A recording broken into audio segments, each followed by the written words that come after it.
నా పేరు సిస్టు రామ్ మనోజ్ కుమార్ అండి. మేము గిడుగు రామ్మూర్తి కళాపీఠ నుండి జానపద కళాకారుడిగా ఇక్కడికి రావడం జరిగింది. మేము ఎన్నో కార్యక్రమాలు చేశాం, కానీ ఒక బయటికి వెళ్ళి చేయడం అనేది నేనైతే ఇదే ఫస్ట్.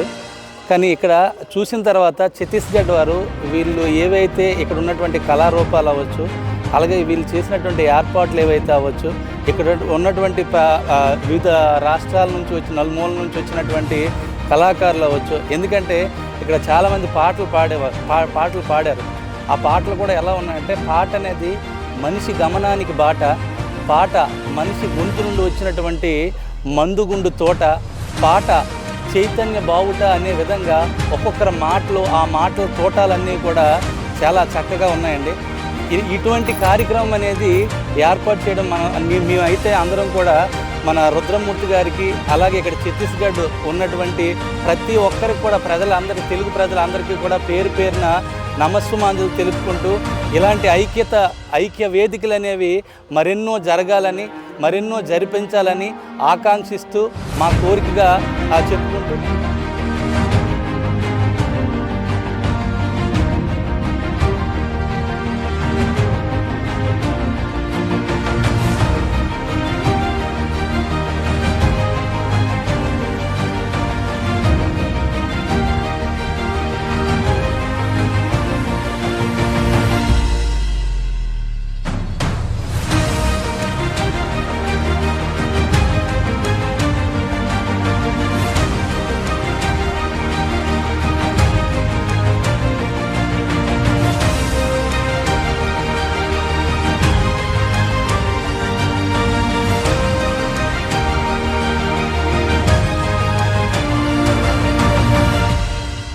ఛత్తీస్గఢ్ కళాకారులండి, ఎంత నిజంగా చాలా చక్కగా వాళ్ళు వేసినటువంటి ఆనిముత్యాలు లాంటి ఆ పాటలు నిజంగా. అంటే మా ఏరియాలో మేము పల్లెటూరు నుంచి వచ్చాము, వేయడం అనేది వేరు.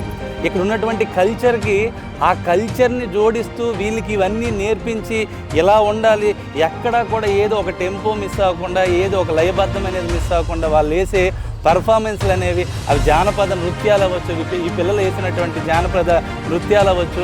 అలాగే నిన్నటి కార్యక్రమంలో ప్రతి ఒక్కరు కూడా శాస్త్రీయ నృత్యాలు, అలాగే కూచిపూడి, ఇవన్నీ కూడా ఒక అద్భుతమైన కళాఖండాలుగా భావిస్తూ నిజంగా ఇటువంటి కార్యక్రమాలు జరపడం అనేది నా భూతో నా భవిష్యత్తుగా తెలుపుకుంటూ ప్రతి ఒక్కరికి కూడా ఇటువంటి కళాకారులందరినీ, అలాగే ఇటువంటి పిల్లలందరినీ కూడా ఒక శాస్త్రీయ దృక్పథంలో నడిపించడం అనేది అది మీ ఒక్కరికే సాధ్యమవుతుందని మనస్ఫూర్తిగా కోరుకుంటూ ధన్యవాదాలండి. చాలా ధన్యవాదాలు.